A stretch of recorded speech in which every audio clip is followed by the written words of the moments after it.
ஒன்று சாமுவேல் புஸ்தகத்தில் 19ஆம் அதிகாரத்தில் 1 முதல் 7 வசனங்களை நான் உங்களுக்காக வாசிக்க விரும்புகிறேன். ஸ்தோத்திரம். தாவீதை கொன்று போடும்படிக்கு சவுல் தன் குமாரனாகிய யோனத்தானோடும் தன் ஊழியக்காரர் எல்லாரோடும் பேசினான். சவுலின் குமாரனாகிய யோனத்தானோ தாவீதின் மேல் மிகவும் பிரியமாயிருந்தார். அதனால் யோனத்தான் தாவீதுக்கு அதை அறிவித்து, என் தகப்பனாகிய சவுல் உம்மை கொன்று போட வகை தேடுகிறார். இப்போதும் நாளை காலமே நீர் எச்சரிக்கையாயிருந்து மறைவான இடத்தில் ஒளித்து கொண்டிரோம். நான் புறப்பட்டு வந்து நீர் வெளியில் இருக்கும் இடத்தில் என் தகப்பன் பக்கத்திலே நின்று உமக்காக என் தகப்பனோடே பேசி நடக்கும் காரியத்தை கண்டு உமக்கு அறிவிப்பேன் என்றான். அப்படியே யோனத்தான் தன் தகப்பனாகிய சவுலோடே தாவீதுக்காக நலமாய் பேசி, ராஜா தம்முடைய அடியானாகிய தாவீதுக்கு விரோதமாய் பாவம் செய்யாதிருப்பீராக. அவன் உமக்கு விரோதமாக பாவம் செய்யவில்லை. அவன் செய்கைகள் உமக்கு மெத்த உபயோகமாய் இருக்கிறது. அவன் தன் பிராணனை தன் கையிலே வைத்துக்கொண்டு அந்த பெலிஸ்தேனை கொன்றதினாலே கர்த்தர் இஸ்ரவேலுக்கெல்லாம் பெரிய ரட்சிப்பை கட்டளையிட்டதை நீர் கண்டு சந்தோஷப்பட்டீரே. இப்போதும் முகாந்தரம் இல்லாமல் தாவீதை கொல்லுகிறதினால் குற்றமில்லாத இரத்தத்திற்கு விரோதமாக நீர் பாவம் செய்வானேன் என்றார். சவுல் யோனத்தானுடனே சொல்லை கேட்டு அவன் கொலை செய்யப்படுவதில்லை என்று கர்த்தருடைய ஜீவனை கொண்டு ஆணையிட்டான். பின்பு யோனத்தான் தாவீதை அழைத்து அந்த வார்த்தைகளை எல்லாம் அவனுக்கு அறிவித்து அவனை சவுல் அண்டையிலே கூட்டிக் கொண்டு போய் விட்டான். அப்படியே அவன் முன்போலவே அவனுடைய சமூகத்தில் இருந்தார். கர்த்தருடைய நாமம் மகிமைப்படுவதாக. இந்த தாவீதின் வாழ்வில் ஏற்பட்ட பிரச்சனைகள், போராட்டங்கள், இவைகள் மத்தியில் தாவீதுக்கு தேவன் கொடுத்த பாதுகாப்பு, அதை பற்றி நான் உங்களோடு கூட பகிர்ந்து கொள்ள விரும்புகிறேன். தாவீதின் மேலே சவுலுக்கு காய்மகாரம், பொறாமை ஏற்பட்டது. எனவே அந்த பொறாமையினாலே தாவீதை சவுல் கொலை செய்வதற்கு அவன் திட்டமிட்டான். எத்தனையோ வஞ்சனையினாலும் அழித்து போடுவதற்கு அவன் தாவீதின் மேலே கோபமாக இருந்தான். 18ஆம் அதிகாரம் 19ஆம் அதிகாரம் 18ஆம் அதிகாரத்தில் சூழ்ச்சியாக தந்திரமாக தாவீதை கொல்லுவதற்கு திட்டமிடுகிறான்.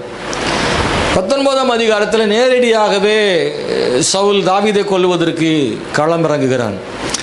ஆனால் தாவீது கர்த்தரோடு இருந்ததினாலும் கர்த்தர் தாவீதோடு இருந்ததினாலும் தாவீது சவுலுடைய எல்லா தந்திரங்களில் இருந்தும் காப்பாற்றப்படுகிறான். கர்த்தர் மட்டும் தாவீதோடு இல்லாவிட்டால் சவுல் தாவீதை கொல்லுவதற்கு ரொம்ப நேரம் ஆகாது.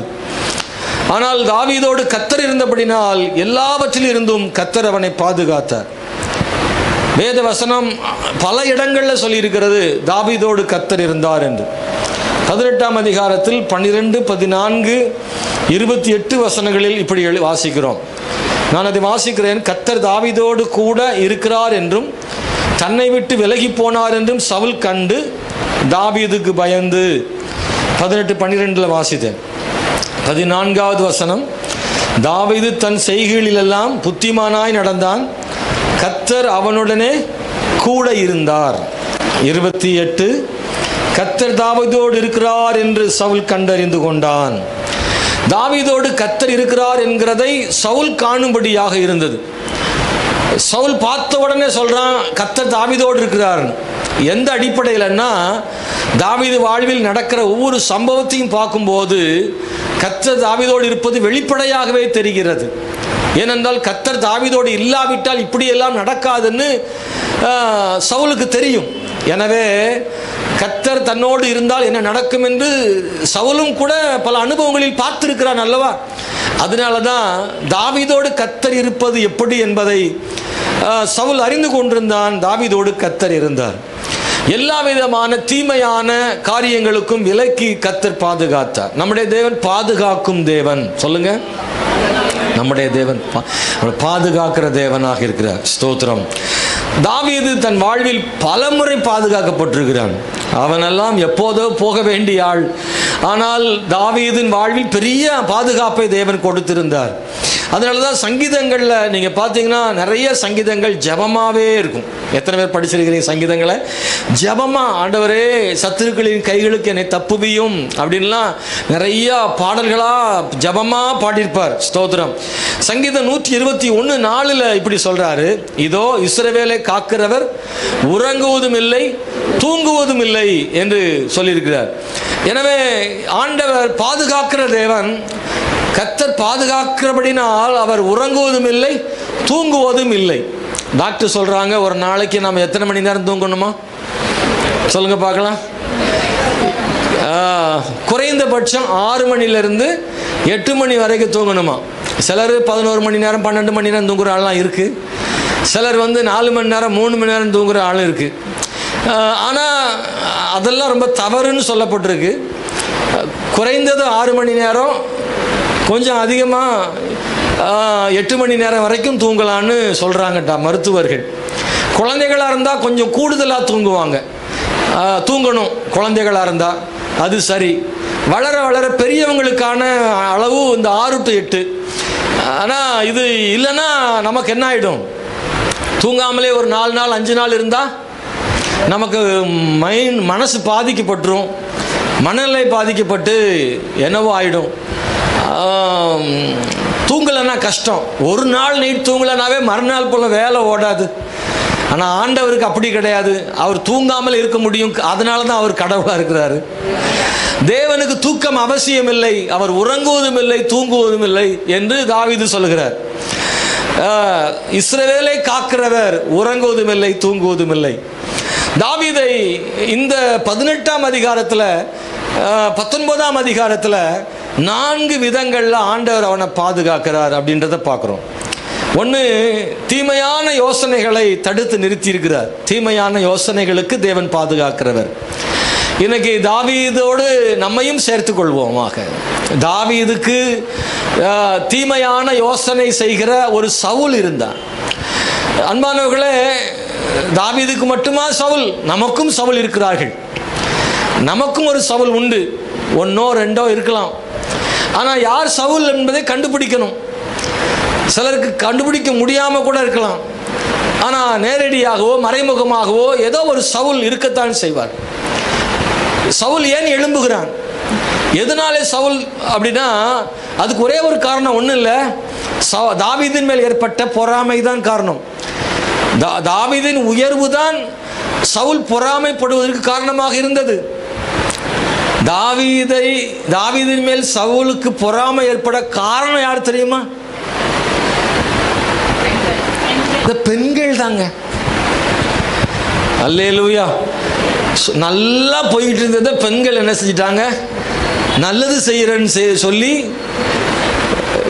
பிரச்சனையாகி போச்சு. தாவீது கோலியாத்தோடு சண்டையிட்டு வெற்றி பெற்று கோலியாத்தின் தலையை எடுத்துக்கொண்டு வருகிறான். பெரிய வெற்றி கிடைக்கிறது. பாருங்கள், இஸ்ரவேல் பெண்கள் எல்லாரும் சேர்ந்து அவங்கெல்லாம் பாட்டு பாடி நடனம் ஆடி துதிச்சாங்க ஆண்டவரை. சந்தோஷம். ஆனால் அந்த பாட்டில் ஒரு வரியை சேர்த்துட்டாங்க. என்ன வரியை சேர்த்துட்டாங்க? சவுல் கொன்றது 1000, தாவீது கொன்றது 10000. சிலர் அப்படி தான் நன்மை செய்கிறேன்னு சொல்லி தீமை செஞ்சிருவாங்க. அப்படி தானே? பாட்டி வா பாட்டி வண்டியில் ஏற்றி கொண்டு போய் விட்டுறன்னு கொண்டு போய் டிராக்டரில் விட்டுறான். அது பாட்டுக்கு ஓரமாக தான் பாட்டி போய்கிட்டு இருந்துச்சு. உதவி செய்கிறன்ற பேரில் பாட்டியை உட்கார வச்சு டிராக்டரில் விட்டுட்டான்னா இது என்ன உதவின்னே தெரியல. தாவீதுக்கும் இந்த பெண்களெல்லாம் பாராட்டுறேன்னு தாவீதுக்கு வில்லங்கத்தை ஏற்படுத்தி விட்டாங்க. பாட்டில் இந்த வரியை கட் பண்ணியிருக்கலாம். தாவீது கொன்றது 10000 சொல்லியிருந்தா பிரச்சனையே இல்லாமல் போயிருக்கும். சவுல் கொன்றது 1000 என்று சொன்னதுதான் அங்கே பிரச்சனை. சவுலுக்கும் தாவீதுக்கும் இடையில ஒரு ஒப்பிடுதலை கொண்டு வந்ததுனால அது பிரச்சனை ஆயிடுச்சு. அதை இந்த பெண்கள் செய்திருக்க கூடாது. பெண்கள் தவறானவர்கள் அல்ல. அந்த பாட்டு பாடின பெண்களும் தப்புக்காக செய்யலை, வேணும்னு தான் செய்யலை. உற்சாக மிகுதியில் இஸ்ரவேலுக்கு ஒரு வெற்றி கிடைச்சிட்டேன்னு சந்தோஷத்தில் பாடிட்டாங்க பாவம். ஆனால் அது சவுல் கேட்ட உடனே அவன் சொல்கிறான், எனக்கோ 1000 கொடுத்தார்கள், தாவீதுக்கோ 10000 கொடுத்தார்கள்னு சொல்லியிருக்கு. அதோடு முடியலை. வசனம் சொல்லுகிறது, அன்று முதல் அந்நாள் முதற்கொண்டு 9ஆம் வசனத்தில் 18:9 இருக்கு. அந்நாள் முதற்கொண்டு சவுல் தாவீதை காய்மகாரமாக பார்த்தார். அதுதான் தொடக்கம். தாவீதுக்கு 8 நேரம் ஆரம்பிச்சதே, பிரச்சனை ஆரம்பிச்சதே எப்பன்னா இந்த பாட்டு பாடினதுலேருந்து தான் அவனுக்கு ஆரம்பிச்சிருக்கு. பாருங்க, தாவீது நினைச்சிருப்பான் இந்த பெண்கள் சும்மா இருந்திருக்கலாமேன்னு அவன் மனசுக்குள்ள நினைச்சிருப்பான். தாவீது அப்படி ஒரு நாள் நினைக்கல. எனக்கு 10,000 சவுலுக்கு 1000, சவுலை விட நான் தான் வீரன், நான் தான் ரொம்ப வெற்றி பெற்றேன் என்று தாவீது மனசில் அப்படியெல்லாம் ஒரு உயர்வான எண்ணெல்லாம் வரல. ஆனால் இந்த பாடல் அதை எடுத்துக்கொள்ளக்கூடிய பக்குவம் சவுலுக்கு தான் இல்லை. பிரச்சனை யார் மேலேன்னா சவுல் மேலே தான். சவுல் மேலே தான் பிரச்சனை. ஏனென்றால் இவைகளை சந்தோஷமாக எடுத்துக்கொண்டிருந்தால் பிரச்சனை இல்லை, அதை பொறாமைப்பட்டான். தாவீதுக்கு சவுல் பொறாமைப்பட அல்லது தாவீதை கொல்லுவதற்கு சவுல் எழும்ப காரணம் தாவீதினுடைய வளர்ச்சி, தாவீதினுடைய உயர்வு, தாவீதோடு கர்த்தர் இருப்பது, ஜனங்கள் தாவீதின் கூட சேர்ந்திருப்பது, அல்லது தாவீது எல்லாராலும் கவரப்பட்டவனாக இருந்தான், எல்லாரையும் நேசிக்கிறவனாக இருந்தான். இவைகள் தான் தாவீதின் மேலே சவுலுக்கு பொறாமையையும் காய்மகாரத்தை ஏற்படுத்தினது. நம்முடைய வாழ்விலும் சில நேரம் நாம் தாவீதை போல கர்த்தர் நம்மோடு இருக்கும்போது, நாம் உயரும் போது, நாம் ஆசீர்வதிக்கப்படும் போது நமக்கும் சில சவுல்கள் எழும்புவார்கள். அல்லேலூயா. நீங்கள் சொல்கிறீங்க எனக்கு ஏற்கனவே இருக்குது பாஸ்டர், நீ எழும்ப வேண்டியதில்லை. ஏற்கனவே சவுல்கள்லாம் என்னை சுற்றி இருக்காங்க. சவுல்கள் எங்கே இருப்பார்கள் என்றால் சில நேரத்தில் சென்னையிலும் இருப்பார்கள், காஞ்சிபுரத்திலும் இருப்பார்கள், ராமேஸ்வரத்திலும் இருப்பார்கள், வெளியூர்லையும் இருப்பார்கள், வீட்டுக்குள்ளேயும் இருப்பார்கள். சவுல்கள் ஒன்றும் குறிப்பிட்ட இடத்தில் இருப்பவர்கள் அல்ல.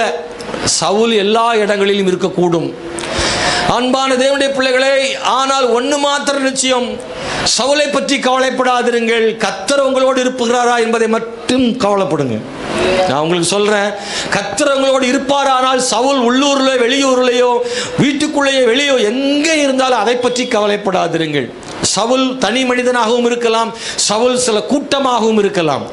சவுல் தனியாகவும் நமக்கு தீமை செய்ய முற்படலாம், சவுல் ஒரு கூட்டமாகவும் சில ஆட்களோடும் சேவகரோடும் சேர்ந்து கொண்டு சதித்திட்டமும் செய்யலாம், நேரடியாகவும் செய்யலாம், எப்படியும் செய்யலாம். நீங்கள் அவனுடைய எண்ணிக்கையை பார்த்து கவலைப்படாதிருங்கள், அவனுடைய பலத்தை பற்றி கவலைப்படாதிருங்கள், அவனுடைய ஞானத்தையும் அவன் சதி திட்டங்களையும் பற்றி கவலைப்படாதிருங்கள். சில நேரம் நமக்கு தோணும், சவுல் நினைச்சிட்டானா செய்து முடிச்சிருவான். ஐயா, எனக்கு எதிராக இருக்கிற சவுல் அப்படிப்பட்ட ஆளு, அவன் ரொம்ப தந்திரமான ஆளு, அவன் பலமான ஆளு, அவனோடு போட்டிட்டு தப்பிக்க என்னால் முடியாது, அவன் ரொம்ப பலசாலி, அவனை மேற்கொள்ள எனக்கு சக்தி கிடையாது, என்ன செய்வது என்று நீங்கள் ஒருபோது நினைக்காதிருங்கள். ஒன்று மாத்திரம் நினையுங்கள், தேவன் என்னோடு கூட இருப்பாராக, ஆண்டவரை நீர் என்னோடு இருப்பீராக என்று. அந்த ஒரே ஒரு விஷயத்தை மட்டும் இன்னைக்கு இந்த கால வேளையில் ஆண்டவர்கிட்ட கேளுங்க. ஆண்டவரே, எவ்வளவு பெரிய ஆள் எழுப்பினாலும் சரி, எவ்வளவு அதிகமான மக்கள் எழுப்பினாலும் சரி, என் கூட மட்டும் ஆண்டவர் இருங்கப்பா. சோத்திரம். ஹல்லேலூயா. அன்பான சகோதரனே சகோதரியே, நம்ம வாழ்க்கையில் நமக்காக நிற்பதற்கு ஆள் இல்லாமல் இருக்கலாம். தாவீதோடு நிற்பதற்கு ஆள் இல்லை. சவுல் ஓங்கி நிற்கும் போது சவுலுக்கு ஆதரவாக பலர் உண்டு. ஆனால் பாதிக்கப்பட்ட தாவீதுக்கு சப்போர்ட்டாக வருவதற்கு யார் வர முடியும்? யோசித்து பாருங்க. சில நேரத்தில் தாவீதுக்கு உதவி செய்ய யாரும் வர முடியாதது போல, ஒருவேளை தாவீதுக்கு சப்போர்ட் யார் வர முடியும்? யார் வந்தாலும் தாவீதுக்கு சப்போர்ட்டா வந்தா சவுல் அவர்களையும் என்ன செய்வான்? கொலை பண்ணுவான். நான் தான் கூட பிறந்தவன். தாவீதின் அண்ணன்மார் வர முடியுமா? இல்லை. தாவீதின் தகப்பனார் வர முடியுமா? தாவீதோடு இருக்கிற எவரும் வர முடியுமா? தாவீதுக்கு எதிராக சவுல் நிற்கிறான் என்று சொல்லி கேள்விப்பட்டாலே தாவீதை சார்ந்தவர்கள் எல்லாம் கொஞ்சம் பதுங்கிக் கொள்வார்கள், யாரும் வரமாட்டார்கள். அந்த நிலைமையில் தான் சில நம்முடைய வாழ்விலும் கூட நமக்கு எதிராக சிலர் எழும்பும் பொழுது, ஸ்தோத்திரம், நம்மேல் நமக்கு நீதி இருந்தாலும் கூட, நமக்கு எதிராக நிற்கிற சவுலின் இடத்துல அநீதி இருந்தாலும் கூட, மக்கள் சிலர் அநீதியோடு தான் சேர்வார்களே ஒழிய, நீதி நம் பக்கம் இருந்தால் நம் பக்கம் நிற்பது கொள்வதற்கு ஆட்கள் குறைவு.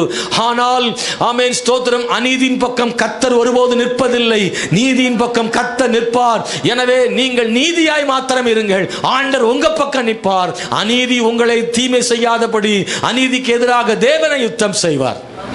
ஆனா ஒண்ணு, நீதியாயிருங்கள். அல்லேலூயா, ஸ்தோத்திரம். இந்த விஷயத்தில் ரொம்ப கவனிக்க வேண்டிய தேவனுடைய பிள்ளைகளை, கர்த்தர் தாவீதோடு இருந்தார். எனக்கு இந்த வார்த்தையை படிக்க படிக்க படிக்க அதுதான் ரொம்ப முக்கியமானது. இதெல்லாம் திரும்ப திரும்ப வசனம் ஏன் சொல்லுது அப்படின்னா, அதை முக்கியப்படுத்தணுன்றதுக்கு தான் அதை ஆண்டவர் எழுதி வைத்திருக்கிறாரு. தாவீதோடு கர்த்தர் இருந்த மாதிரி என்னோடு கர்த்தர் இருக்கணுமையா, அதுதான் ரொம்ப முக்கியம். ஹல்லேலூயா.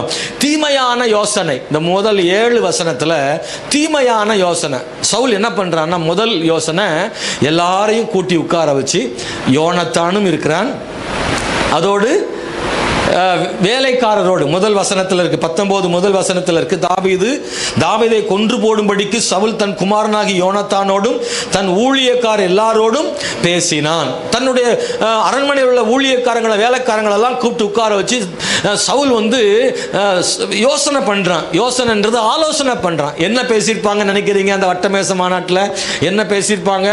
தாவீதை கொல்ல போறேன், அதுக்கு என்னெல்லாம் செய்யணும் அப்படின்னு நீங்க சொல்லுங்க பார்க்கலாம். எப்படி தாவீதை கொல்லலான்னு அங்க ஒரு ஆலோசனை மீட்டிங் என்ன செய்யுது, நடக்குது. அன்பானவர்களே, தாவீதை கொல்லுவதற்கு ஆலோசனை அங்கே சொல்லப்பட்டிருக்கும். ஆலோசனை பண்ணுனாவே யாராவது ஆலோசனை சொல்லியிருப்பாங்க தானே. அப்ப என்னென்ன ஆலோசனை சொன்னாங்களோ தெரியாது, ஒவ்வொரு வேலைக்காரனும் சொல்லியிருப்பாங்க அங்க. ஆனா முக்கியமான ஒருத்தர் இருக்கார் அந்த கூட்டத்துக்குள்ள. யாரு அவர்னா, யோனத்தான் இருக்கார். நல்ல கவனிங்க, தாவீதை கொல்லுவதற்கு ஆலோசனை சொல்ல எத்தனையோ பேர் இருந்தாலும் கர்த்தர் என்ன செய்வார்னா, அதை முறியடிக்கிறதுக்கு ஆண்டவர் ஒரு ஆள் அங்க வச்சிருப்பார் நமக்காக. எத்தனை பேர் நம்புறீங்க? அல்லேலூயா. 1000 பேர் நம்மளை அழிக்கிறதுக்கு ஆலோசனை சொல்றதுக்கு இருந்தாலும் ஆண்டவர் நம்ம கூட இருந்தார்னா, நமக்காக ஒரு ஆளையாவது ஆண்டவர் அந்த பக்கத்துல நமக்கு சாதகமா தேவன் ஏற்படுத்துவார். ஆனா யோனத்தானும் தாவீதை கொல்லுவதற்கு ஆலோசனை சொல்ல வேண்டியவன் தான், ஆனால் அவன் அப்படி சொல்லவில்லை.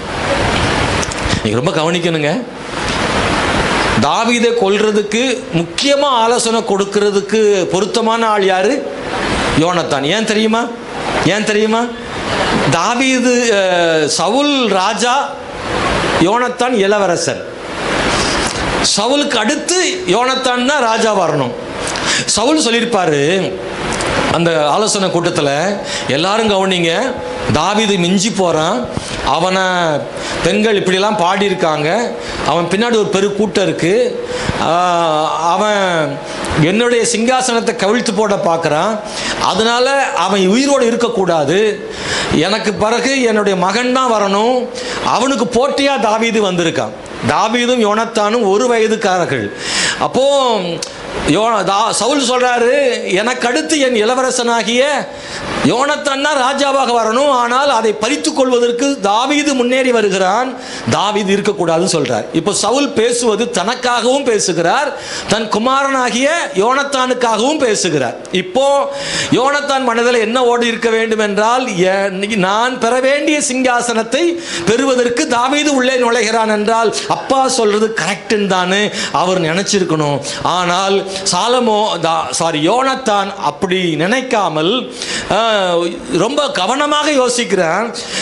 யோனத்தான் நினைத்தது என்னவென்றால், கர்த்தர் மேல் யோனத்தானுக்கு நம்பிக்கை இருந்தது.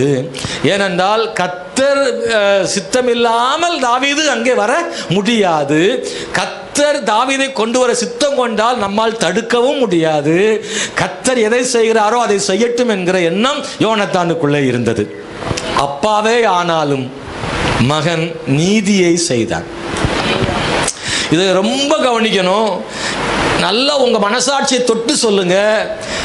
யோனத்தான் இடத்துல நீங்களும் நானுமா இருந்தா தாவீதுக்கு சப்போர்ட் பண்ணியிருப்போமா, சவுலுக்கு சப்போர்ட் பண்ணியிருப்போமா? நீங்க தான் அடுத்த ராஜாவா வரப்போறீங்க.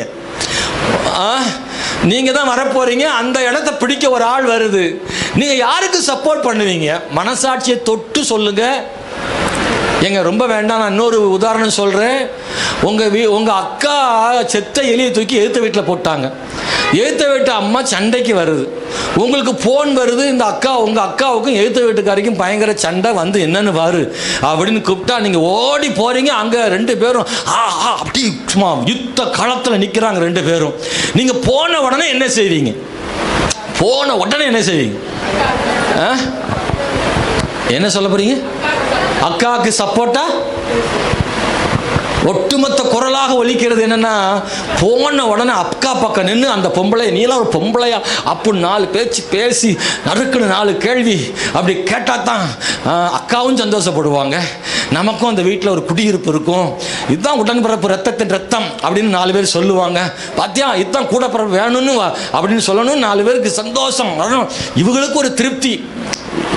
அல்லேலூயா. அது நியாயமா? என்ன செஞ்சுருக்கணும்?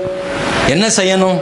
போன உடனே முதல்ல செய்ய வேண்டிய வேலை, கொஞ்சம் நிறுத்துங்கப்பா, என்ன பிரச்சனை நடந்தது, என்னையா, ஏன் பிரச்சனை, என்ன பிரச்சனை முதல்ல கேட்கறது தான் உண்மையான உடன்பிறப்பு. சில உடன்பிறப்புலாம் இருக்கும், ஏன் கைட்டு சண்டை போடுற, இந்த அருவாலை கையில் படி 2 வெட்டு வெட்டிட்டு வா அப்படின்னு அருவாலை எடுத்து கொடுக்குற உடன்பிறப்புகள்லாம் இருக்குது. மோசமான அந்த மாதிரி உடன்பிறப்புகளோடு சேராதீங்க. பிரச்சனையை சால்வ் பண்ணுற ஆள் இருக்கும்.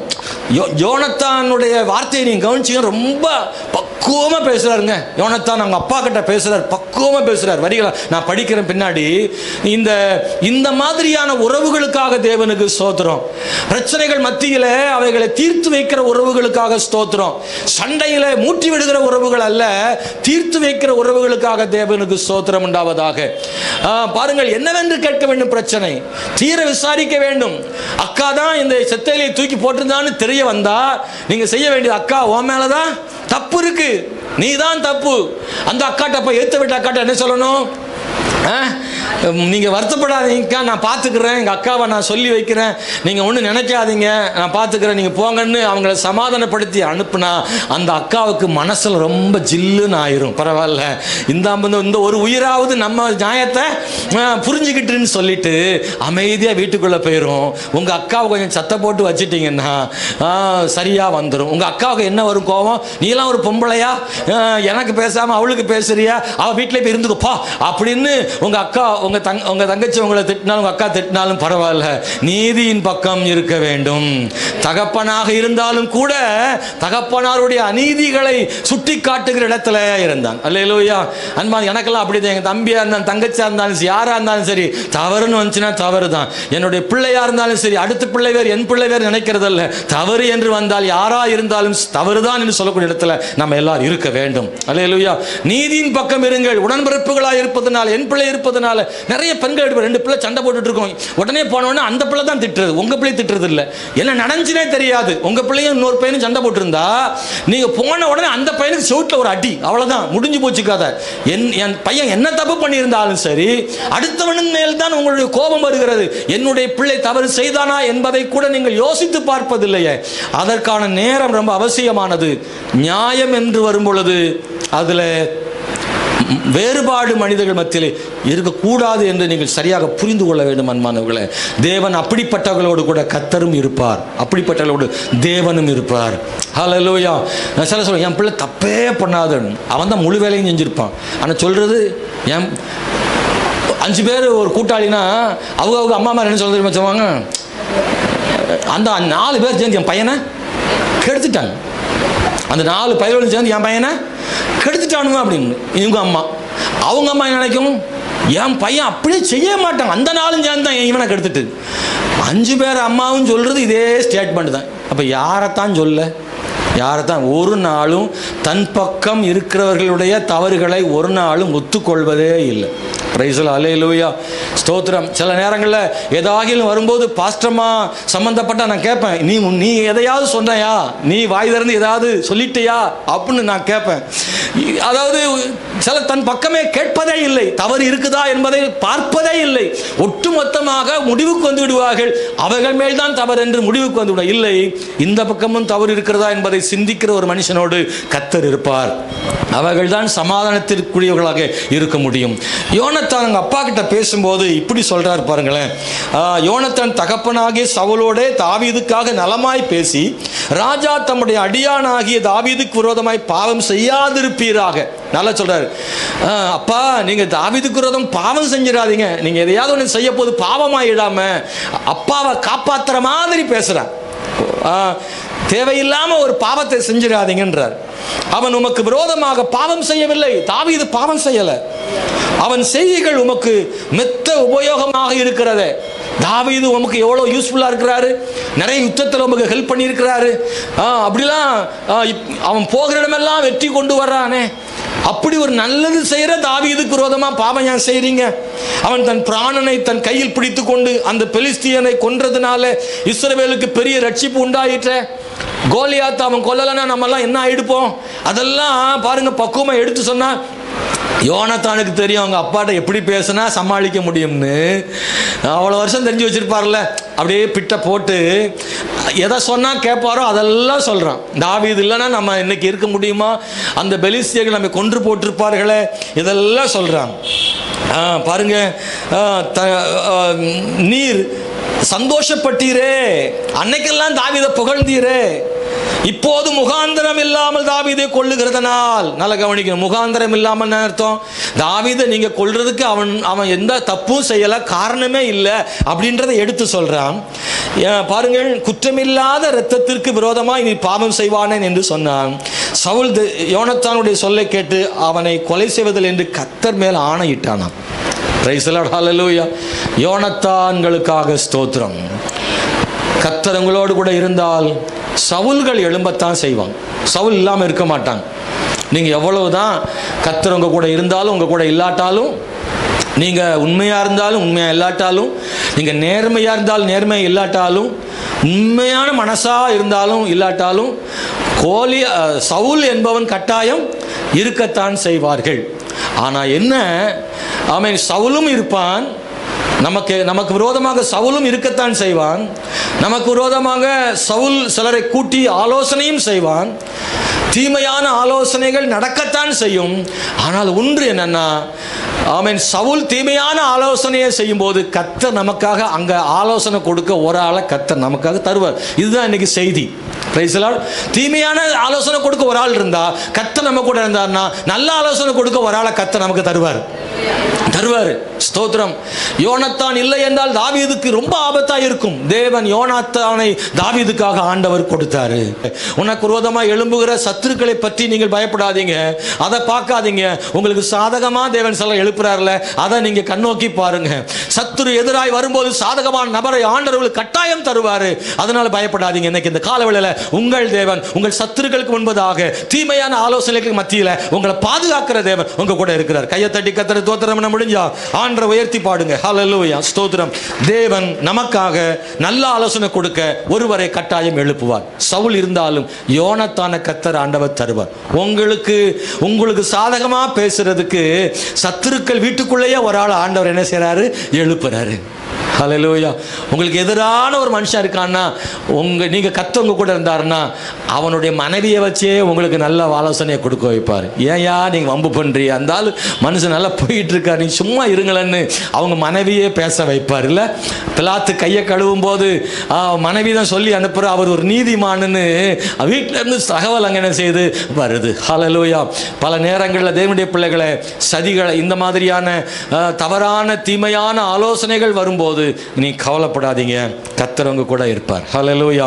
மத்தேயு சுவிசேஷம் 2ஆம் அதிகாரம் 12-13 படிக்கும்போது, ஏரோதின் கைக்கு தப்புவிக்க ஆண்டவர் சாஸ்திரிகளோடும் யோசேப்போடும் தம்முடைய தூதனை அனுப்பினார். யோனத்தான் அங்கே ஏற்படுத்தின மாதிரி தூதனை கர்த்தர் இங்கே என்ன செய்யறாரு? ஏற்படுத்துறதை நாம் பார்க்கிறோம் அன்பானவர்களே. அது மாத்திரமல்ல, ரெண்டாவது ஒரு சதி திட்டத்தை பார்க்கிறோம். இல்லை, ரெண்டாவது முதல்ல தீமையான ஆலோசனை, ரெண்டாவது ஒரு சதி திட்டம். முதல்ல தந்திரமாக செய்ய பார்க்குறான், அப்புறமா அவனே களத்தில் இறங்கி நேரடியாக பிரச்சனை பண்ணி அவனை கொல்லுவதற்கு ரெடி பண்ணுறான். 8-10 8ஆம் வசனத்திலிருந்து 10ஆவது வசனம் வரைக்கும் வாசிக்கும் போது, அங்கே கர்த்தரால் விடப்பட்ட பொல்லாத ஆவி சவுலின் மேல் வந்தது. அவன் தன் வீட்டில் உட்கார்ந்து தன் ஈட்டியை கையிலே பிடித்து கொண்டிருந்தான். தாவீது தன் கையிலே சுரமண்டலம் வாசித்தான். அப்பொழுது சவுல் தாவீதை ஈட்டினாலே சுவரோட சேர்த்து உருவ குத்தி போட பார்த்தான். ஆனாலும் இவன் சவுலுக்கு விலகினதுனாலே அவன் எரிந்த ஈட்டி சுவரில் பட்டது. தாவீதோ அன்று ராத்திரி ஓடிப்போய் தன்னை தப்புவித்து கொண்டான். தாவீது வீட்டில் சவுலுக்கு இசை வாசித்துட்டு இருக்கான். உங்களுக்கு தெரியும், முன்னாடி சொல்லப்பட்டிருக்கு, தாவீது சவுலுக்கு ஒரு அசுத்த ஆவி சில நேரங்களில் வரும். அப்பெல்லாம் தாவீது தான் என்ன செய்யணும்? தம்பூர் வாசிக்கணும், இசை வாசிக்கணும். அந்த இசையின் மூலமாக சவுலுக்கு பிடித்திருந்த ஆவி அவனை விட்டு என்ன செய்யும்? விலகி போகும். அதனால சவுல் தன் கூடவே தாவீதை வைத்திருந்தான். ஆனால் இந்த பொறாமையினால ஆண்டோடைய நாமத்தினாலே ஆணையிட்டான் அல்லவா யோனத்தான்ட்ட, கர்த்தருடைய நாமத்தில் அவனை கொல்லுவதில்லைன்னு ஆணையிட்டானே, அந்த ஆணையை கூட மீறிட்டான். அந்த அளவுக்கு அவனுக்குள்ள பொறாமை பெருகிட்டு ஈட்டியை வைத்து தாவீது என்ன செய்கிறான்? எரிகிறான். நல்ல கவனிங்க, 3 முறை தாவீது தப்பினான். 3 முறை கர்த்தர் அந்த ஈட்டிக்கு பாதுகாத்தார்.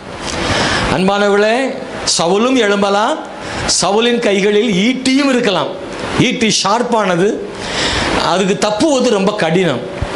சவுல் ஒன்றும் சாதாரணமான மனிதன் அல்ல, யுத்த பயிற்சி பெற்றவன், யுத்தத்தில் முன்னின்று நடத்தினவன், குறிபார்த்து அம்பு எய்கிறவன், ஈட்டி எரிகிறவன் சவுல். அதுவும் தூரத்தில் இல்லை, வீட்டில் இருந்தான். அப்படி என்றால் வீட்டுக்குள்ளே சவுலுக்கு அருகில் இருக்கிறான். கூர்ந்து கவனியுங்கள், சவுல் ஈட்டி தூரத்தில் எறிந்தால் குறி தப்பலாம். வீட்டுக்குள்ளேயே தாவீது வாசிக்கும் இசை அவனுக்கு கேட்கும் அளவுக்கு. எத்தனை பேருக்கு புரியுது? அல்லேலூயா. கிட்டார் வாசிக்கிறேன்பாங்களா, கிட்டார் மாதிரி தான் அது. இந்த கிட்டார் வாசித்தா அந்த சத்தம் கேட்கணும்னா ரொம்ப தூரத்துக்கு கேட்காது. அன்னைக்கு மாதிரிலாம் மைக் வச்சுலாம் இல்லை. இந்த கிட்டார் வாசித்தா கேட்குற தூரம் எலக்ட்ரிக் கிட்டார் அல்லாமல் ஹாலோ கிட்டார் வாசிச்சுன்னா இவ்வளோ தான் கேட்கும், கொஞ்சம் பக்கம் தான் கேட்கும், ரொம்ப தூரம்லாம் கேட்காது. அப்போ அந்த டிஸ்டன்ஸில் தான் தாவீது உட்கார்ந்து வாசிக்கிறான். அப்போ அருகில் குறி தப்பாமல் எரிய முடியும் சவுலாலே, பக்கத்தில் தான் இருக்கான், குறி தப்பாமல் எரிய முடியும். ஆனால் 3 முறையும் தாவீதின் மேல் ஈட்டி எறிந்தும் தாவீது தப்பினான் என்றால் அது தாவீதின் திறமை அல்ல, கர்த்தர் அவனுக்கு கொடுத்த பாதுகாப்பு. நான் அப்படிதான் அந்த வசனத்தை படிக்கிறேன். இன்னொன்று, சவுல் ஈட்டி எரியும் போது தாவீது 3 முறையும் கவனித்தானா, அது ரொம்ப கஷ்டமானது. ஏன்னா இசை வாசிக்கிறவர்கள் எல்லாரும் இசையில் மூழ்கி வாசிப்பார்கள். நல்லா கவனிச்சிருக்கீங்களா? அப்படிதானா? இந்த கொட்டு அடிக்கிற ஆள், மியூசிக் போடுற ஆள்லாம் அப்படியே அதில் மூழ்கி போயிடுவாங்க. அதனால தான் நான் வாசிக்கிட்டே பாட ஆராதனை நடத்த முடியல. கீபோர்டு வாசிக்கிட்டே பாடினா கீபோர்டு மறந்துடுது, கீபோர்டை வாசித்தா பாட்டு மறந்துடுது, பாட்டில் கவனம் செலுத்தினா கீபோர்டு போயிடுது, கீபோர்டில் கவனம் செலுத்தா பாட்டு அடுத்த வரியை பாடிப்படுறோம். இப்போ 2 செய்ய முடியல, அதுக்கு ரொம்ப எக்ஸ்பீரியன்ஸ் வேணும். தாவீது இசை வாசித்துட்டு இருக்கும்போது அதன் மேலே கவனமாக இருந்திருப்பான், அந்த இசைக்கருவியை பார்த்து கொண்டு இருந்திருப்பான். ஈட்டி எரியும் போது கவனிக்காமல் விட்டிருக்க கூடும். ஆனால் 3 முறையும் தப்பினான். கர்த்தரே அவன் விலகும்படி செய்தார்னு நான் நினைக்கிறேன். திறமையாக குறிபார்த்து எரிகிறவன் இருக்க, கவனம் முழுவதும் இசையில் கவனம் செலுத்த 3 முறை தப்பினான் என்றால் அது தாவீதினுடைய திறமை அல்ல, தேவனே தாவீதை தப்புவித்தார் நான் நினைக்கிறேன். கர்த்தர் சதி திட்டத்தில் இருந்து ஆண்டவர் பாதுகாக்கிற தேவனாக இருக்கிறார். தேவன் 18ஆம் அதிகாரத்திலும் 11ஆம் வசனத்தில் இப்படி எழுதப்பட்டிருக்கிறது, அப்பொழுது சவுல் தாவீதை சுவரோடு சேர்த்து உருவ குத்தி போடுவேன் என்று ஈட்டி அவன் மேல் எறிந்தான். ஆனாலும் தாவீது விலகி 2 தரம் அவனுக்கு தப்பினான். இந்த இடத்துல வாசிக்கும் போது 3வது முறையும் தப்பினான். கர்த்தர் நம்மோடு கூட இருந்தால் சவுலினுடைய ஈட்டிகளுக்கு நம்மை தப்புவிப்பார். ஸ்தோத்திரம். அன்பானவர்களே, கர்த்தர் மிகவும் நல்லவர், ஆண்டவர் கிருபை பாராட்டுவார். 3வது நான் உங்களோடு பகிர்ந்து கொள்ள விரும்புவது, தேவன் நம்மோடு கூட இருந்தால் சவுலின் கைக்கு தப்புவிப்பதற்கு தேவன் யாரை வேண்டுமானாலும் கர்த்தர் பயன்படுத்துவார், யாரை வேண்டுமானாலும் பயன்படுத்துவார். தாவீதுக்கு துணையாக இருந்தது யோனத்தானும் இருந்தான், மீகாளும் இருந்தாள். பாருங்க, சவுல் அவன் மனசு மாறவே இல்லை. அவனை கொல்லக்கூடாதுன்னு நினைச்சாலும் அவனுக்குள்ளே அந்த எண்ணம் திரும்ப திரும்ப வந்துட்டே இருக்குது. நான் தாவீதை கொன்றாக வேண்டும் என்று நினைக்கிறான். அதற்கு என்னவெல்லாம் செய்ய வேண்டுமோ திட்டமிடுகிறான். கடைசியாக ஒரு முடிவுக்கு வருகிறான். அவனை ராத்திரி வீட்டில் தூங்கிக்கிட்டு இருக்கும்போது அவனை கட்டிலோடைய வீட்டுக்கு எடுத்துக்கொண்டு வர சொல்லுகிறான். அங்கே செய்தி மீகாளுக்கு போய் மீகாள் ஒரு விஷயம் செய்கிறாள். இன்னைக்கு ராத்திரி நீர் இங்கே இருந்து தப்பிக்காவிட்டால் காலையில் என் அப்பா உன்னை கொன்று போடுவார்னு மீகாள் ஒரு நல்ல காரியம் செஞ்சா. ஸ்தோத்திரம். சவுல் நினைச்சிருப்பான் நம்ம மகா நமக்கு சப்போர்ட்டா இருப்பான்னு அவன் நினைச்சான். ஆனால் மீகாள் தன் கணவனுக்கு சப்போர்ட்டா இருந்து சொன்னான். மீகாளுடைய வார்த்தையின்படி இரவிலேயே ஜன்னல் வழியா அவளே இறக்கி விடுறா. ஜன்னல் வழியா இறக்கி விடுறா. இறங்கி தப்பி போய் விட்டான். தப்பி ஓடி விட்டான். சாமுவேல் இடத்துல போய் சேர்ந்து விட்டான். நியாயோதி என்கிற ஒரு இடத்தில் போய் சாமுவேலோடு தங்கி ஒளிந்து கொண்டிருக்கிறான். சொன்னபடியே இரவிலே தாவீதை கட்டிலோடு தூக்கிட்டு போறாங்க. அதுக்குள்ள மீகாள் ஒரு வேலை பண்ணி வச்சிருக்கா. தாவீது படுத்திருந்த கட்டிலில் அவனுக்கு பதிலாக ஒரு சொருபத்தை வைத்து அதன் மேல் ஒரு ஆட்டுத்தோலை போர்த்து, வெள்ளாட்டுத்தோல் போர்த்து, துப்பட்டியினாலே போர்வையினாலே மூடி போட்டிருக்கு. அப்போ ஒரு ஆள் படுத்திருக்கிற மாதிரி இருக்கு. வேலைக்காரனும் கட்டிலோடு தூக்கிட்டு போறாங்க. வெயிட்டாக தான் இருக்கும் போல, அந்த சொருபமும் வெயிட்டாக தான் இருக்கும் போல. ஆள் இருக்காங்க நினச்சி கொண்டு போய் அரண்மனையில் வச்சு வேலைக்காரங்க எடுத்து பார்த்தா தாவீது கொல்றதுக்கு ரெடியாக நின்னா அங்கே சொருபம் கிடக்கு. கோபம்னா கோபம் யார் மேலே? மீகாள் மேலே. என்ன எய்த்து விட்டாள் அப்படின்றாரு சவுல். இப்படி என்னுடைய சத்துருவை தப்ப விட்டாயே என்று சொல்லுகிறேன். அன்பானவர்களே, இந்த இடத்துல மீகாளை தேவன் பயன்படுத்தி, நல்ல கவனிங்க, மீகாள் அமைதியாக இருந்திருந்தான்னா தாவீது அன்னைக்கு ஒவ்வொரு கட்டத்திலையும் ஆண்டவர் ஒரு ஆளை வச்சிருக்காரு பாருங்க. அதை சொல்றேன், உனக்கு தீமை செய்ய ஒரு ஆள் இருந்தா உனக்கு உதவி செய்ய ஒரு ஆளை கர்த்தர் வைப்பார். இதுதான் செய்தி. உனக்கு தீமை செய்ய ஒரு ஆள் எழுமுனாங்கன்னா உனக்கு நன்மை செய்யறதுக்கு ஆண்டவர் ஒருத்தரை கட்டாயம் வைப்பார். உங்க கூட ஆண்டவர் இருந்தார்னா செய்வார். ஒரு முறை யோனத்தான் எப்பவும் உங்களுக்கு ஹெல்ப் பண்ணிடுவானா? இல்லை, அவன் ஒரு இடத்துல பண்ண முடியும். ஆனால் எல்லா இடத்துலையும் யோனத்தான் பண்ண முடியாது. ஆனால் கர்த்தர் எல்லா இடத்துலையும் பண்ண முடியும். இதுதான் செய்தி. Praise Lord. ஆண்டவரே, இந்த யோனத்தான் இப்போ மீகாள் வீட்டில் இருக்கும்போது யோனத்தான் என்ன பண்ணியிருக்க முடியும்? யோனத்தானுக்கே தெரியாம சவுல் சதி பண்ண முடியும். ஆனா எல்லா இடத்திலும் சதி பண்ண ஒரு ஆள் இருக்கலாம், எல்லா இடத்திலும் ஒரு ஆள் ஹெல்ப் பண்ணிட முடியாது. ஆனா எல்லா சதிகளிலும் உதவி செய்ய தேவனால கூடும். ஆண்டவர் ஆங்காங்கே ஒரு ஆளை கர்த்தர் நமக்கு எழுப்ப முடியும்ன்றத மறந்துடாதீங்க. அல்லேலூயா. ஒவ்வொரு முறையும் செய்தி அவனுக்கு போகுது. இந்த கெபிக்குள்ளே தாவீது இருக்கிறான், இந்த குகையிலே இருக்கிறான், இந்த காட்டில் இருக்கிறான், நாயோதிலே தங்கி இருக்கிறான். ஸ்தோத்திரம். பெலிஸ்தியர் தேசத்திற்கு போயிருக்கிறான். பாருங்க, அன்னைக்கு உளவுத்துறை ரொம்ப அற்புதமாக செயல்பட்டிருக்கு. உளவுத்துறை, தாவீது சவுளுடைய உளவுத்துறை ரொம்ப அற்புதமாக செயல்பட்டிருக்கு. அப்பப்ப எங்கெங்க இருக்கிறானோ அந்த செய்தி உடனே அரண்மனைக்கு வந்துட்டே இருக்கு. உடனே புறப்பட்டு சவுல் போயிடுவான் தாவீதை தேடி. அப்படின்னா அங்கிருந்து செய்தி வருது. சவுளுடைய உளவுத்துறையை விட தாவீதின் உளவுத்துறை ரொம்ப அதிகம். எத்தனை பேர் நம்புறீங்க? எத்தனை பேர் புரியுது? சவுளுடைய உளவுத்துறை ரொம்ப ஷார்ப்பா இருக்குன்னா அதை விட 1000 மடங்கு தாவீதின் உளவுத்துறை பெருசு. ஏன்னா தாவீதின் உளவுத்துறை கர்த்தருடைய உளவுத்துறைங்க. தாவீது பெலிஸ்தருடைய தேசத்தில் இருக்கிறான், நாயோதில் இருக்கிறான் செய்தி அரண்மனைக்கு வரும்போது அரண்மனையின் செய்தி தாவீதுக்கு கொண்டு போய் சேர்க்கப்படுகிறது. சவுல் உம்மை பின்தொடர்கிறான் என்ற செய்தி அங்கே போய் சேர்கிறது. தாவீது அங்கிருந்து தப்பி வேறு இடத்துக்கு போகிறான். ஆமாவா இல்லையா? இது நான் கூர்ந்து கவனிச்சு ஆச்சரியமா இருக்கும். சவுலே, நீ ஆளை வச்சு செய்தியை சேகரிக்கிற, என் பிள்ளைக்காக நான் செய்தி கொண்டு போறதுக்கு நான் ஆள் வைக்கிறேன்னு கர்த்தர் ஆள் வச்சு சொல்லி சொல்லி தாவீதை தப்புவிக்க பண்ணுகிறாரு. நம்முடைய தேவன் பாதுகாக்கும் தேவன், நமக்காக தேவன் ஆட்களை ஏற்படுத்துவார். இன்னொன்னு நான் சொல்ல விரும்புறேன், மீகாள் ஒன்றும் ரொம்ப பூரணமான ஆள் கிடையாது. பூரணமான ஆள் கிடையாது. மீகாளை பற்றி பைபிள் என்ன சொல்லுது? அவளை ரொம்ப நல்ல சர்டிஃபிகேட் கொடுத்துருக்கா? இல்லை. அவள் யாருன்னா ஆண்டவரை ஆராதிக்கிறத கூட அவளுக்கு சரியாக தெரியலை. தாவீது ஆண்டவரை ஆராதிக்கிறத மீகாள் ஏளனம் செய்தவள். அப்புறமா இங்கே பார்த்தா சொருபம் வச்சிருக்கா. சொருபத்தை வைக்கிற அளவுக்கு அவளுக்கு அந்நிய தேவருடைய பழக்கம் அங்கே இருந்திருக்கிறது. பூரணமானவள் அல்ல, ஆனாலும் அவளை வச்சு தாவீதை காப்பாற்றி இருக்கிறார் என்றால் ஆண்டவர் ஒரு தேவனுடைய பிள்ளையை காப்பாற்றுறதுக்கு யாரை வேண்டுமானாலும் பயன்படுத்துவார்.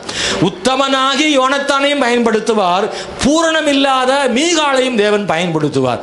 ஆமென், ஸ்தோத்திரம். ராகாப் என்கிற பெண்ணை வைத்து கூட இஸ்ரவேலின் ஜனங்களுக்கு தேவன் உதவி செய்ய வல்லமை உள்ள தேவனாக இருக்கிறார். அன்பானவர்களே, பெர்சிய ராஜா கோரேசை கொண்டு கூட ஆண்டவர் ஆலயம் கட்டுவதற்கு தேவன் கிருபை செய்தார். என் தேவனாகி ஆண்டவர் தம்முடைய பிள்ளைகளை உயர்த்த வேண்டும் என்று நினைத்து விட்டால், தம்முடைய பிள்ளைகளை பாதுகாக்க நினைத்தால், ஆண்டவர் தம்முடைய ஜனத்தையும் பயன்படுத்துவார், அந்நிய ஜனத்தையும் பயன்படுத்துவார், நம்பிக்கையற்றவர்களையும் பயன்படுத்துவார், பூர்ணமற்றவர்களையும் பயன்படுத்துவார், விசுவாசம் உள்ளவர்களையும் விசுவாசம் இல்லாதவர்களை தேவன் பயன்படுத்துவார். யாரையும் பயன்படுத்தி தம்முடைய பிள்ளைகளை ஆண்டவர் பாதுகாப்பார். ஆண்டவர் செய்ய முடியும் நம்புறேன். அல்லேலூயா. சில நேரத்தில் நம்ம நினைப்போம், இந்த இடத்துல நமக்கு சப்போர்ட் பண்ணுற ஆள் இல்லையே நினைப்போம். ஆனால் கர்த்தர் அங்கே ஒரு ஆளை வச்சிருப்பாரு. நீங்கள் ஒரு அலுவலகத்துக்கு போவீங்க, ஐயோ இந்த மனுஷனா அப்படின்னு நீங்கள் பயப்படும் போது அங்கே நமக்கு பேசுறதுக்குன்னு ஒரு ஆளை கர்த்தர் வச்சிருப்பார். அல்லேலூயா. அந்த வீடு கட்டும்போது லோன் தேவைப்பட்டுச்சு. இந்த ஐஓபிக்கு போயிருந்தேன். அப்போது ரொம்ப நாளைக்கு முன்னாடியே கேட்டிருந்தேன். அப்போது நடக்கலை. அந்த ஒரு மேனேஜர் அவங்க செய்யலை, ஒரு லேடி இருந்தாங்க, அவங்க செய்யலை. அப்புறமா ஒரு நாள் சரி இப்போ மாதிரி போவோம், மேனேஜர் மாறி இருக்கிறான்னு சொன்னாங்க. அப்படின்னா சரி வேறு மேனேஜர் வந்திருப்பாங்க. ஏன்னா நமக்கு அதுக்கு கேட்குறாங்க சேலரி பில்லுன்னு. நமக்கு சேலரி பில்லு எங்கே இருக்குது? சேலரி பில்லுன்னு தான் லோன் கொடுப்பாங்க. மாதம் எவ்வளோ சம்பளம்னு சொல்லுங்கள். நமக்கு சம்பளம் கிடையாது, ஒரு வரும் வராமலும் போகும், நிரந்தரமான வருமானம் கிடையாது. இல்லை சார் அப்படின்னு அப்போ சொல்லி சரி இப்போ மேனேஜர் மாறி இருக்கிறார்ல, ஒருவேளை வாய்ப்பு இருக்கான்னு பார்ப்பன்னு போனால் அங்கே ஒரு மேனேஜர் உட்கார்ந்துருந்தார். அவர் பிராமின் ஐயர். அவர் கரெக்டாக 3 பட்டெல்லாம் போட்டு பக்காவாக உட்காந்துருக்காரு, ஜெகஜோதியாக இருக்கிறார். அப்போ நான் நினச்சேன், கண்ணாடி வழியே பார்த்தேன், ஆஹா நமக்கு வில்லங்கமான ஆளில் உட்காந்துருக்கு, வேற ஆள் இருந்தாலும் பரவாயில்லையே போயிடலாமா அப்படின்ட்டு நினச்சேன். சரி மோதி பார்க்கலாம்னு உள்ளே போனால் அவர் வாங்க ஃபாதர், வாங்க ஃபாதர், வாங்க ஃபாதர்னு ரொம்ப அற்புதமாக பேசினார். ஒரு டீ எல்லாம் வாங்கி கொடுத்து நம்மளை பேசி, சர்ச்சு ஃபாதரா நீங்கள் அப்படின்னு உட்கார வச்சு சாங்ஷன் பண்ணிவிட்டு, நீங்கள் வாங்க எல்லாம் கொண்டு வாங்க, இருக்கிறத கொண்டு வாங்க போட்டு தரலாம் அப்படின்னு லோன் சாங்ஷன் ஆகி போச்சு. நிறைய பேர் கேட்டால் உங்களுக்கு எப்படி கொடுத்தாங்க பாஸ்டருக்கு? பாஸ்டர் கொடுக்க மாட்டாங்களே, கொடுக்க வாய்ப்பே இல்லையே அப்படின்னு நிறைய பாஸ்டர் மாதிரியே கேட்டாங்க. கிடைக்காது ஐயா, சேலரி பில் கேட்பாங்களே அப்படி இப்படின்னு. பாருங்கள், பட்டை போட்ட ஆளை வச்சு கூட நமக்கு பயன்படும் செய்தியை கொடுப்பார் ஆண்டவர். அல்லேலூயா. நீங்கள் நினைப்பீங்க வேற ஆளாக இருந்தால் பரவாயில்லையே, இந்த ஆள் இப்படி இருக்கானே. இல்லை, ஆண்டவர் நினைச்சிட்டாருன்னா சரி, ஆண்டு பட்டை போட்ட ஆளையும் வச்சு நமக்கு ஆண்டு பக்குவமாக வழிகளை செய்து கொடுப்பார். இதே இடத்துல ஒரு சிம்சோன் இருந்தால் கூட செஞ்சிருக்க மாட்டான். அதே இடத்துல ஒரு பேர் வேற நம்ம சர்ச்சில் பேர் வந்துடப்படாதில்ல, அதனால கொஞ்சம் சொல்லிட்டேன். அதே இடத்துல வேற ஒரு கிறிஸ்டின் இருந்தால் கூட சிலர் யோசிப்பார். நான் அப்படி பார்த்துருக்கேங்க. சில இடத்துல நம்ம ஆளுங்க சில இடத்துல செய்ய மாட்டாங்க, அடுத்த ஆள் செஞ்சு கொடுத்துருவாங்க. ஆண்டவர் நினைச்சாருன்னா யாரை வச்சுனாலும் கத்தரி செஞ்சிருவாருங்க, யாரை வச்சுனாலும் செஞ்சிருவார். ஆனால் ஒன்றே ஒன்று முக்கியம், அப்பா என் கூட நீங்கள் இருக்கணும் ஆண்டவரே, என் கூட நீங்கள் இருக்கணும் ஆண்டவரே. கத்தர் மட்டும் நம்ம கூட இருந்தால் போதும். யாரை கொண்டு வேண்டுமானாலும் கத்தர் நமக்கு செய்ய வல்லமை உள்ள தேவனாக இருக்கிறார். அல்லேலூயா. 4வது ஒன்றை சொல்லி ஜெபம் விரும்புகிறேன். எதிராய் வந்தவர்களை திசை மாறி போக செய்கிற தேவன், தாண்டி போக செய்கிற தேவன், திசை திருப்புகிற தேவன். ஆண்டவர் நம்ம கூட இருந்தாருன்னா எதிரிகளை ஆண்டவர் நம்மளை பாதுகாக்கணுன்றதுக்காக சத்துருக்களை சிதற பண்ணுகிறவர், திசை திருப்புகிறவர். இது 19ஆம் அதிகாரத்தில் 18ஆம் வசனத்திலிருந்து 24ஆம் வசனம் வரைக்கும் நாம் வாசிக்கிறோம். நான் அந்த இடத்துல நான் சொல்கிறேன், இருக்கிறத நான் சொல்கிறேன். சவுல் வேலைக்காரர்களை அனுப்புகிறார். இப்போ தாவீது எங்கே இருக்கிறான்னா சாமுவேலோடு கூட நியாயோதி அப்படின்ற இடத்துல தங்கி இருக்கிறார். தாவீதுக்கு ஒரு பயம் சவுல் மேலே. சரி சாமுவேல் இருக்கார்ல அப்படின்ற ஒரு தைரியம். ஆனால் உங்களுக்கு என்ன தெரியுமா, சாமுவேலே பயப்படுறான் சவுலுக்கு. எத்தனை பேர் பார்க்குறீங்க? நாம் நினைக்கிறோம் இவர் இருந்தால் பரவாயில்ல, நமக்கு ஒரு சேஃப்டி நினைக்கிறோம். ஆனால் அவரே பயந்து தான் இருக்கார். ஹலோ, நம்ம நம்புறோம்ல ஒரு ஆளை, அந்த நம்புற ஆளே ரொம்ப பலசாலி நினைக்கிறீங்களா? நம்புற ஆளையும் தூக்கி சாப்பிட்ற மாதிரி தான் சத்துரு இருக்கான் சவுல். ஆமாம், ஒரு காலத்தில் சாமுவேல் பெரிய தீர்க்கதரிசி தான். ஆனால் சாத்தான் சில நேரங்களில் ஓங்கி எழும்பும்போது அவனுக்கு முன்னாடி யாருமே நிற்க முடியாது. தாவீதே நீ பயப்படலாம், நீ நம்புற சவுலும் பயப்படலாம். ஆனால் 2 பேருக்கும் பயத்தை போக்கி பாதுகாப்பு தருகிற வல்லமையான ஒருத்தர் என்ன செய்யறாரு இருக்கிறார். தாவீதுக்கு மேலே சாமுவேல் இருக்கலாம், சாமுவேலுக்கு மேலே யாரும் இல்லை, ஆனால் கர்த்தர் இருக்காரு. அதுதான் இன்னைக்கு செய்தி. அன்பானவர்களே, தேவன் நினைச்சாருன்னா தாவீதுக்கும் சாமுவேலுக்கும் உதவி செய்ய கர்த்தர் வல்லமை உள்ள தேவனா இருக்கிறார். சவுல் ஆட்கள் அனுப்புறான், சாமுவேல்கிட்ட வர்றாங்க. வரும்போது என்ன நடக்கிறதுன்னா, வந்த வேலைக்காரங்க மேல பரிசுத்தாவி இறங்கி அவங்க எல்லாரும் தீர்க்க தரிசனங்களை சொல்றாங்க. அவங்க தீர்க்க தரிசனங்களை சொல்றாங்க. ஏன்னா அங்க ஏற்கனவே தீர்க்க தரிசி கூட்டம் அங்கே இருக்கு. இவங்க தீர்க்க தரிசனம் சொல்லி கீழே விழுகிறார்கள். அதுக்கு பிறகு 3 தரமும் அப்படி ஆட்கள் அனுப்புறான். அவங்களும் தீர்க்க தரிசனம் சொல்லுகிறார்கள். கடைசியாக ஸ்தோத்திரம், சவுலே புறப்பட்டு அங்கே வருகிறான். தேவனுடைய ஆவி இறங்கினதனால் அவன் ராமாவுக்கு அடுத்த நியாயோதியில சேரு மட்டும் தீர்க்க தரிசனம் சொல்லிக்கொண்டே நடந்து வர்றான். மற்றவங்கெல்லாம் அங்கே வந்து தான் தீர்க்க சொன்னாங்க, இவன் அங்கேருந்தே கிளம்பிட்டான். தீர்க்க தரிசனம் சொல்றது எதுக்கு அப்படின்னா, மக்களுக்கு பயன்படுறதுக்காக இங்கே இல்லை. எப்போதும் தீர்க்க தரிசனம் மற்றவங்களுக்கு பயன்படுவதற்காக. இப்போ தீர்க்க தரிசனம் எதுக்கு அப்படின்னா, சவுல் வந்து வந்த நோக்கத்தை மறந்து என்னெல்லாமோ நடக்கிற மாதிரி, அதுக்கு தான் தீர்க்க தரிசனம், வேற ஒன்றும் இல்லை. இப்போ சவுலுக்கு என்ன ஆச்சுன்னா, தீர்க்க தரிசனம் சொல்லி முடிச்ச உடனே எதுக்கு வந்தேன்னு அவனுக்கே தெரியல, அவனுக்கு மறந்து போச்சு. தாவீதை கொல்ல வந்தவன் தீர்க்க தரிசனம் சொல்லி திரும்பி போயிட்டான். அவ்வளவுதான், முடிஞ்சு போச்சு கதை. தேவனாகி ஆண்டவர் நமக்கு எதிராக எழும்புகிறதான சவுல்களை ஆண்டவர் திசை மாற்றி விடுகிறவர், ஆண்டவர் தாண்டி போக செய்கிறவர், நம்ம மேல உள்ள கோபத்தை மாற்றுகிறவர். கர்த்தர் அப்படி செய்ய வல்லமை உள்ள தேவனாக இருக்கிறார். அன்பானவர்களே, ஸ்தோத்திரம். அந்த வேலையை விட்டுட்டு அவனுடைய மனசு மாதிரி அவன் அதை தாண்டி போகும்படி தேவன் செய்கிறவராக இருக்கிறார். அன்பான தேவனுடைய பிள்ளைகளை, இந்த கால வேளையில் நீங்களும் நானும் ஒன்றை யோசிக்க வேண்டியது, சவுலை பற்றி பயம் அல்ல, தாவீதோடு கர்த்தர் இருந்தது போல என்னோடும் கர்த்தர் இருக்க வேண்டும் என்பதை மட்டும் நாம் நிதானித்து பார்க்க ஆண்டவர் நமக்கு கிருபை செய்வாராக. எவருடைய கையிலிருந்தும் கர்த்தர் விடுவிக்க முடியும். ராஜா கிட்ட இருந்தே கர்த்தர் காப்பாற்ற முடியும்னா, நமக்கு இருக்கிற சவுல்கள் எல்லாம் சாதாரணமான சவுல்கள் தான். தாவீதுக்கு இருந்த சவுல் தான் ரொம்ப பவர்ஃபுல். நமக்கு இருக்கிற சவுல்கள்லாம் சாதாரணமானதான். அவங்க கையிலேருந்து கர்த்தர் நம்மை காக்க நினைப்பார். நமக்கு எதிராக நினைக்கிற அவங்க என்ன நினைக்கிறாங்களோ அது அவங்களுக்கு தான் போய் சேரும். நமக்காக தேவன் யுத்தம் செய்வார். கர்த்தர் நமக்காக யுத்தம் செய்வார். கண்களை மூடி ஜெபம் பண்ண போகிறோம். இந்த கால வேளையில் ஒரு முறை கூட ஹல்லேலூயா கண்களை மூடி ஜெபம் பண்ணும். ஆண்டவர் சத்துருக்களின் சதி ஆலோசனைகளை நிர்மூலமாக்குவார். தீமையான யோசனைகளை சொல்ல நிறைய பேர் உனக்கு விரோதமாக இருந்தா, ஆண்டவர் உனக்கு சாதகமாக ஆலோசனை சொல்ல ஒரு ஆளையாவது தேவன் எழுப்புவார். அந்த நபர் பலரை காட்டிலும் ஒருவர் போதுமானது. தேவன் அப்படி செய்ய முடியும். சதி திட்டத்திலிருந்து தேவன் தப்புவிக்கிற தேவனா இருக்கிறாரு. தேவன் சதி திட்டத்திலிருந்து தப்புவிக்க போதுமானவராக இருக்கிறாரு. பூரணமற்ற, விசுவாசமற்ற, நம்பிக்கையற்ற புறஜாதிய ஆட்களை வைத்து கூட ஆண்டவர் நமக்காக உதவி செய்வதற்கு ஆண்டவர் போதுமானவர். எதிராக வரக்கூடிய சவுல்களை திசை மாறி போக செய்யவும் தேவனாலே கூடும். ஆமென். சொல்லுங்க, ஆண்டவரே இன்னைக்கு நான் சவுலை பற்றி கவலைப்படலை, என் கூட கர்த்தர் இருக்கணும்னு தான் கவலைப்படுறேன், என் கூட இருக்கணும் ஆண்டவரேன்னு சொல்லி நீங்க சத்தத்தை உயர்த்தி ஆண்டவரை கேளுங்க. ஆண்டவரே மை ஸ்தோத்திரம், ஹல்லேலூயா. உங்க கண்ணுக்கு முன்னாடி சவுல் தெரியுதா? உங்களுக்கு விரோதமா யார் சவுல்னு உங்களுக்கு கண்டுபிடிக்க முடியுதா? சில சவுல்கள் எல்லாம் நேரடியா செய்ய மாட்டாங்க, மறைமுகமா உங்களுக்கு விரோதமாக செயல்படுவாங்க, தந்திரமா உங்களுக்கு எதிராக செயல்படுவாங்க. சில சவுல்கள் உங்களுக்கு எதிராக ஈட்டி எய்வாங்க, சில சவுல்கள் உங்களுக்கு எதிராக மாய வித்தைகளை செய்வாங்க, அஞ்சனம் பார்க்கிறவங்கிட்ட கூட போவாங்க. சில சவுல்கள் உங்களுக்கு எதிராக மாந்திரிகங்களை கூட செய்து மறைமுகமா உங்களுக்கு சூழ்ச்சி செய்வாங்க. கர்த்தர் அவைகளெல்லாம் சாம்பலாக்க முடியும். கர்த்தர் உங்களுக்காக யுத்தம் பண்ணுவாரு. உங்களுக்கு விரோதமா ஒரு வழியா வந்தா 7 வழியா ஓடி போக செய்வாரு. ஆண்டவரே உனக்கு முன்பாக வருவார். ஆண்டவர் ஹல்லேலூயா, மை ஸ்தோத்திரிக்கிறோம் ஆண்டவரே.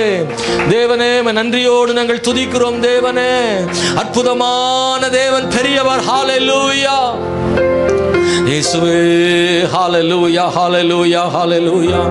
என் தேவன் பெரியவர் ராஜனே. ஹalleluya ஹalleluya ஹalleluya. கர்த்தர் ஜெயம் கொடுக்கிறவர் ஆண்டவர், ஜெயம் கொடுக்கிற தேவன், ஜெயம் கொடுக்கிற தேவன். ஆண்டவரே மை ஸ்தோத்திரம் ஸ்தோத்திரம். ஹalleluya. சவுலின் கைக்கு உங்களை தப்புவித்து ஜெயம் கொடுப்பார் ஐயா. உங்க சவுல் ரொம்ப பலசாலி நினைக்கிறீங்களா? கர்த்தர் ஜெயம் கொடுக்கிற தேவனா இருக்கிறார் ஐயா. ஹalleluya ஹalleluya ஹalleluya. சத்துருக்களே ஒருத்தருக்கு ஒருத்தர் வெட்டுண்டு மடிந்து போக முடியாக செய்ய அவராலே கூடும். உனக்கு விரோதமாக எழுப்பவர்களுக்காக ஆண்டவர் வேறொரு சத்துருவை எழுப்ப முடியும். எப்படியாகிலும் உன்னை பாதுகாக்கும் தேவன் ஆண்டவர். இஸ்ரவேலை காக்கிற உறங்குவதும் இல்லை, தூங்குவதும் இல்லை. ஓ ஜெயம் கொடுக்கும் தேவனுக்கு கோடி கோடி ஸ்தோத்திரம். இயேசு ராஜாவுக்கு வாழ்நாளெல்லாம் ஸ்தோத்திரம்.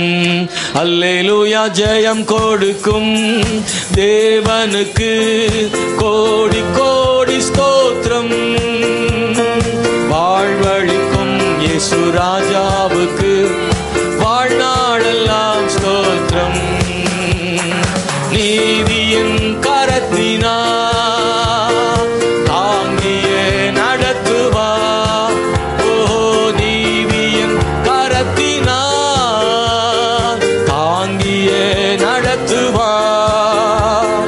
கர்த்தரே என் பலன், எதற்கும் அஞ்சிடே. கர்த்தரே என் பலன், எதற்குமே அஞ்சிடே. ஜெயம் கொடுக்கும் தேவனுக்கு கோடி கோடி ஸ்தோத்திரம். வாழ்வழிக்கும் இயேசு ராஜாவுக்கு ஓ வாழ்நாளெல்லாம் ஸ்தோத்திரம். ஓ ஜெயம் கொடுக்கும் தேவனுக்கு கோடி கோடி ஸ்தோத்திரம். வாழ்வழிக்கும் இயேசு ராஜாவுக்கு வாழ்நாளெல்லாம் ஸ்தோத்திரம். ஜெயம் கொடுக்கும். சொல்லுங்க பார்க்கலாம், எல்லாரும் சொல்லுங்க. கோடி கோடி ஆமென். வாழ்நாளெல்லாம் ஸ்தோத்திரம். அற்புதம் செய்பவர், அகிலம் படைத்தவர். சொல்லுங்க. அற்புதம் செய்பவர், அகிலம் படைத்தவர். யுத்தத்தில் வல்லவர், மீட்பர் ஜெயிக்கிறார். யுத்தத்தில் வல்லவர், மீட்பர் ஜெயிக்கிறார். நம்புறீங்களா? நம்புறவங்க பாடுங்க. ஜெயம் கொடுக்கும். இந்த கால வேளையில இந்த வார்த்தைகளை தீர்க்க தரிசனமா எடுத்துக்கோங்க. கர்த்தர் உங்களுக்காக சொல்லப்பட்ட வார்த்தை. உங்கள் சத்துருக்களுக்கு விரோதமாய் ஆண்டவரே யுத்தம் பண்ணி ஜெயம் கொடுப்பார். ஆண்டவர் ஜெயம் கொடுப்பார் மகனே, ஜெயம் கொடுப்பார். ஹalleluya.